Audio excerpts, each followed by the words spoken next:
Assalamualaikum warahmatullahi wabarakatuh. Jumpa kembali teman-teman di Psikologi Lintas Budaya dan Agama. Nah, di pertemuan keempat kita kali ini kita akan membahas terkait dengan perkembangan budaya dan agama di dalam jiwa. Nah, apa saja perkembangan budaya? Sebelum kita lebih lanjut, sebelumnya kita pernah mempelajari di sosiologi maupun di ilmu-ilmu budaya ada beberapa perkembangan budaya maupun agama. Ada apa aja? Ada akulturasi, ada asimilasi, dan sosialisasi. Nah, di akulturasi adalah merupakan penerimaan unsur-unsur budaya baru tanpa menghilangkan ciri dari budaya yang sudah ada. Nah, unsur budaya yang mudah berakulturasi adalah sebuah kebendaan misalnya, atau useful atau sesuatu yang tepat guna, kemudian pengetahuan maupun teknis. Nah, kebendaan ini misalnya sekarang perkembangan teknologi yang sangat pesat tentunya akan menggeser terhadap kebiasaan-kebiasaan lama atau budaya-budaya lama terhadap penggunaan suatu benda. Maka sekarang teknologi-teknologi yang baru menggantikan teknologi yang lama dan akhirnya sudah menjadi sebuah kebudayaan baru. Nah, kemudian unsur budaya yang sulit berakulturasi adalah misalnya sistem kepercayaan, ideologi, dan falsafah hidup atau pandangan hidup.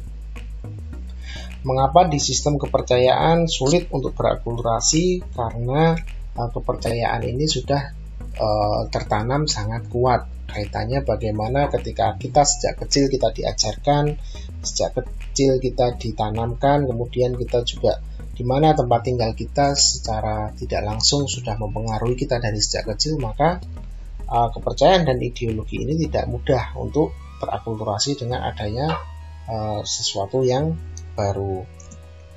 Nah, diasimilasi yaitu pembaruan satu kebudayaan yang disertai dengan hilangnya ciri khas kebudayaan asli, sehingga membentuk kebudayaan yang baru.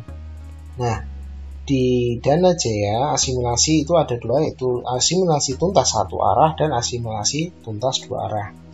Apa itu satu arah? Yaitu seseorang atau kelompok mengambil alih budaya dan jati diri kelompok dominan yang menjadi bagian dari kelompok itu. Nah, kemudian di asimilasi tuntas dua arah dapat berlangsung manakala dua atau lebih kelompok etnik saling memberi dan menerima budaya yang dimiliki oleh setiap kelompok etnik.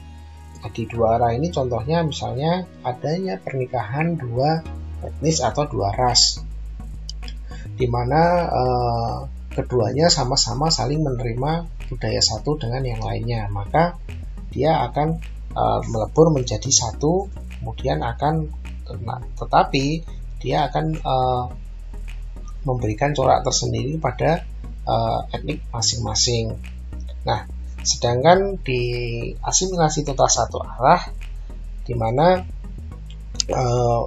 kelompok budaya akan mengambil alih dari jati diri kelompok dominan dan menjadi bagian dari kelompok itu. Artinya ketika misalnya kita berhijrah atau kita berpindah tempat tinggal dari Indonesia kemana, misalnya ke negara lain, nah maka kita lambat laun kita pasti akan tergerus oleh kelompok dominan tersebut. Kita akan menjadi bagian dari kelompok dominan tersebut. Artinya jati diri kita lambat laun pasti akan semakin memudar karena kita mengikuti kehidupan atau sosialisasi di tempat yang baru. Nah, kemudian ada proses sosialisasi, yaitu suatu proses mendapatkan pembentukan sikap untuk berperilaku sesuai dengan tingkat perilaku kelompoknya. Ada tingkatan sosialisasi, yaitu tingkatan keluarga, pendidikan, dan lembaga sosial keagamaan. Nah, keluarga kaitannya kita di lingkungan paling dekat kita adalah keluarga, maka proses sosialisasi kita awal mula kita pasti berawal dari keluarga, di mana orang tua kita mengajarkan atau memberikan teladan-teladan kita terhadap misalnya norma-norma sosial, misalnya terhadap kebiasaan-kebiasaan sehari-hari di dalam keluarga dan lain sebagainya. Maka itu akan membentuk suatu perilaku kita terhadap kehidupan sehari-hari kita di masa mendatang. Kemudian pendidikan. kita mendapatkan pendidikan dari TK, SD, SMP hingga saat ini di perguruan tinggi. Pendidikan kita ditempa berbagai macam karakter, berbagai macam pola perilaku, kemudian ilmu-ilmu terhadap bagaimana sebuah norma-norma atau kepatuhan terhadap undang-undang, terhadap hukum, kita juga akan ditekankan di situ. Nah, disitulah kita mendapatkan sebuah gambaran bagaimana kita harus bersikap, bagaimana kita harus berperilaku. Kemudian kita juga mendapatkan teman, kita mendapatkan sosialisasi dari hal yang lain, dari guru, dari teman, kemudian dari pergaulan dan lain sebagainya. Nah, melalui pendidikan itu kita secara tidak sadar kita juga akan terbentuk perilaku kita dan terlihat bagaimana kita berperilaku sehari-hari. Nah, kemudian di lembaga sosial keagamaan, di lembaga sosial keagamaan ini khususnya misalnya kita di Indonesia sendiri banyak berdiri lembaga-lembaga sosial keagamaan, baik itu bersifat formal maupun non formal. Artinya banyak lembaga, khususnya misalnya kita muslim ya, lembaga-lembaga sosial keagamaan muslim ini juga cukup beragam. Nah, kita bisa melihat juga ketika kita berada di lingkungan kita sekitar kita, di lingkungan kita sendiri, ada beberapa corak-corak lembaga-lembaga sosial keagamaan yang tergambar di lingkungan kita. Misalnya di sama-sama muslim tetapi di Jawa Timur, di Jawa Tengah dan Jawa Barat akan memiliki corak khas masing-masing.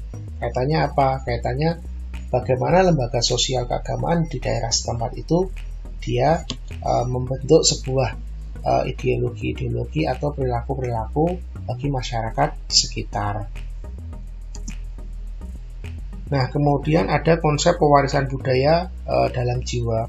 Nah, sosiolog Prancis yaitu Pierre Bourdieu adanya menekankan bahwa ada peran ganda pada sistem sosial dan manusia, bahwa manusia ini sebagai agensi atau sebagai pembawa proses pewarisan budaya.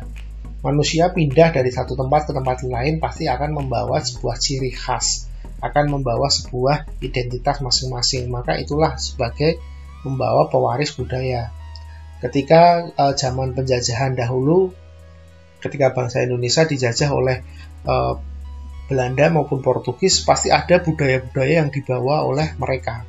Ada budaya-budaya Belanda, budaya Portugis yang dibawa masuk ke Indonesia, dan itu dijalankan di Indonesia sehingga mereka adalah sebagai human agency, sebagai pembawa pewaris budaya.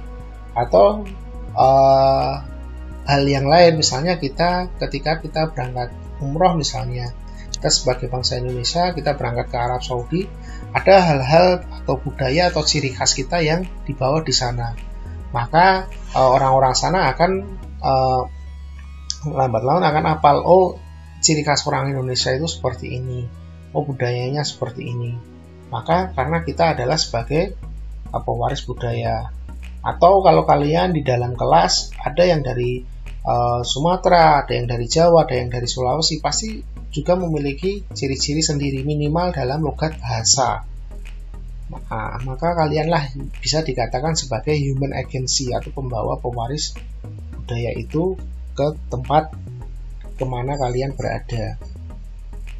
Nah, kemudian Bourdieu berbicara tentang adanya konsep habitus, yaitu struktur mental atau kognitif yang akan menurunkan atau menentukan watak, tindakan, dan perilaku seseorang dalam dunia sosial. Nah, habitus ini berupa kebiasaan atau perilaku yang diikuti oleh seorang individu tanpa memerlukan kesadaran, dan dilakukan secara informal dan tidak bersifat represif. Represif artinya tidak bersifat menekan, mengikat, atau tidak bersifat memaksa, tetapi hal ini sudah dilakukan karena sudah menjadi sebuah kebiasaan. Nah, contoh dari habitus adalah kebiasaan, tindakan, dan perilaku yang kita lakukan dalam misalnya pekerjaan, pendidikan, agama, dan juga kaitannya dengan selera, misalnya selera makanan, selera pakaian, musik, dan lain sebagainya. Kita dalam keagamaan sendiri, habitus ini merupakan suatu kebiasaan yang mungkin tidak dilakukan secara apa ya istilahnya, tidak taken for granted, tidak perlu dipertanyakan lagi. Ketika kita sudah melakukan kebiasaan-kebiasaan kita, sholat 5 waktu misalnya, ketika kita akan menjalankan itu ya kita pasti tidak akan mempertanyakan lagi kenapa sih kita harus sholat. Mungkin awal-awal ketika kita kecil kita bertanya, kemudian kita dijelaskan, tapi lambat laun sudah menjadi sebuah kebiasaan karena itu sudah menjadi doktrin kita. Dan kemudian ketika kita akan menjalankan sholat ya tentunya kita tidak akan selalu mempertanyakan lagi. Ketika sekarang tadi habis sholat subuh misalnya, kemudian nanti sholat zuhur lah, ketika akan kita sholat zuhur ya kita tidak bertanya lagi kenapa sih harus sholat zuhur dan seterusnya. Nah, kemudian di dalam konsep habitus ini bersifat statis dalam struktur masyarakat, tetapi mengalaminya secara bersama-sama dan majemuk. Artinya hal sholat tadi yang sudah menjadi doktrin dan diyakini oleh umat muslim juga dilakukan bersama-sama, tidak hanya dilakukan sendiri. Artinya umat muslim yang lain juga melakukan hal yang sama, melakukan sholat 5 waktu yang sama. Nah, di dalam praktik agama, habitus ini dialami oleh pemeluk agama melalui ritual peribadatan ya seperti itu tadi. Misalnya juga dalam perayaan hari besar, misalnya Idul Fitri, Idul Adha, kita juga melakukan hal-hal kebiasaan-kebiasaan secara bersama, secara kolektif, secara seperti apa yang dilakukan oleh lingkungan sekitar kita juga mengikuti. Misalnya kita sholat id di masjid atau di lapangan, nah kita juga akan mengikuti hal yang sama, dan itu dilakukan sudah tidak melalui perdebatan dalam pikiran kita, kenapa sih kita harus ke lapangan, kenapa sih kita harus sholat id di masjid, karena itu sudah kita lakukan secara bersama-sama dan taken for granted itu tadi, tidak dipertanyakan lagi. Nah, kemudian pewarisan budaya dalam praktik agama, ya seperti yang saya jelaskan tadi, misalnya juga ada doktrin atau ajaran menutup aurat. Menutup aurat ini dalam Islam menjadi sebuah doktrin atau ajaran, tetapi bersamaan dengan selera atau budaya Indonesia menghadirkan habitus atau kebiasaan yang memunculkan ciri khas tersendiri. Misalnya sama-sama menutup aurat, diajarkan oleh Islam untuk menutup aurat, tetapi menutup auratnya di sini dengan di Arab mungkin akan sedikit berbeda. Kaitannya apa? Mungkin dengan selera, bagaimana selera berpakaian, bagaimana selera-selera di Indonesia akan berbeda dengan yang ada di sana, tapi konteksnya adalah menutup aurat, maka itu sudah menjadi kebiasaan. Namun yang sedikit membedakan adalah mungkin seleranya. Nah, dalam sumber kejiwaan beragama menurut para tokoh ada beberapa teori, tapi saya ambil 2 teori, yaitu teori monistik dan nanti teori fakulti. Nah, di teori monistik ini yang menjadi sumber kejiwaan agama itu adalah berasal dari satu sumber kejiwaan dari orang itu sendiri. Artinya menurut Thomas Aquinas sumber kejiwaan ini adalah sumber kejiwaan agama adalah sebuah pemikiran dari kita sendiri. Kemudian di Hegel, agama adalah pengetahuan yang sungguh-sungguh benar dan tempat kebenaran agama, kebenaran abadi.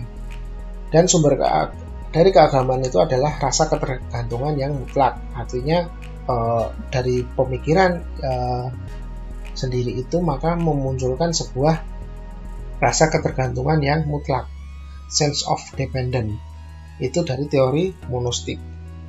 Nah, kemudian di teori fakulti berpendapat bahwa tingkah laku manusia itu tidak bersumber pada faktor tunggal. Kalau tadi berfaktor tunggal, tetapi di teori fakulti terdapat beberapa unsur penting seperti unsur cipta, rasa, dan karsa, di mana cipta ini berfungsi untuk menentukan benar atau tidaknya suatu ajaran berdasarkan intelektual seseorang. Kita diberikan akal pikiran, kemudian kita bisa menentukan benar atau tidaknya. Kemudian rasa ini untuk menimbulkan sikap batin yang seimbang dalam menghayati kebenaran ajaran agama. Kemudian karsa menimbulkan amalan atau doktrin keagamaan yang secara logis dan benar. Nah, Stratton mengemukakan bahwa sumber kejiwaan agama ini adalah konflik di dalam kejiwaan manusia, di mana ketika dirinya merasa tercekam, merasa dirinya tersudut atau terpojokkan atau terpinggirkan dan lain sebagainya, maka manusia akan mencari pertolongan pada kekuasaan yang tertinggi. Nah, kekuasaan yang tertinggi ini adalah siapa? Yaitu Tuhan atau Allah Subhanahu wa Ta'ala. Jadi ketika manusia merasa mencekam atau merasa butuh pertolongan, dan ketika itu dia sudah memiliki sebuah karsa, karena dia memiliki sebuah doktrin, memiliki sebuah amalan keagamaan yang secara logis, maka dia akan mencari perlindungan itu hanya kepada Tuhan atau hanya kepada Allah Subhanahu wa Ta'ala. Jadi itu dua teori di dalam jiwa terkait dengan bagaimana sikap beragama. Ada teori monistik dan teori fakulti. Nah, selanjutnya di pertemuan nanti, di pertemuan 6 hingga ke-12, ada pembagian terkait dengan tugas kelompok. Akan saya bagi ke dalam sub-sub tema. Nanti masing-masing kelompok mengerjakan tema-tema yang sudah saya cantumkan tersebut. Nah, nanti di dalam kelas silahkan dibentuk menjadi 7 kelompok. Nah, nanti masing-masing urutan kelompok membuat presentasi berdasarkan tema di atas, dibuat dalam bentuk PowerPoint saja. Nah, bahan kajiannya apa? Bisa dari buku, bisa dari jurnal. Nah, jurnal itu baik nasional maupun internasional. Nah, nanti setiap kelompok akan mempresentasikan sesuai dengan urutan pertemuan di atas. Pertemuan 6 dan 7 akan kita laksanakan sebelum UTS, sedangkan 8 dan 12 akan kita laksanakan setelah UTS. Nanti pembagian kelompoknya silahkan terserah bagaimana teknisnya, saya serahkan kepada teman-teman. Nanti tinggal melaporkan nama-nama dalam anggota kelompoknya saja. Oke, mungkin itu yang dapat saya sampaikan dalam materi singkat kali ini. Nanti kalau masih ada pertanyaan bisa silahkan ditanyakan melalui WA group. Dan untuk tugas kelompoknya monggo segera silahkan dibentuk kelompoknya dan nanti silahkan segera dilaporkan kepada saya. Kurang lebihnya saya mohon maaf. Wassalamualaikum warahmatullahi wabarakatuh.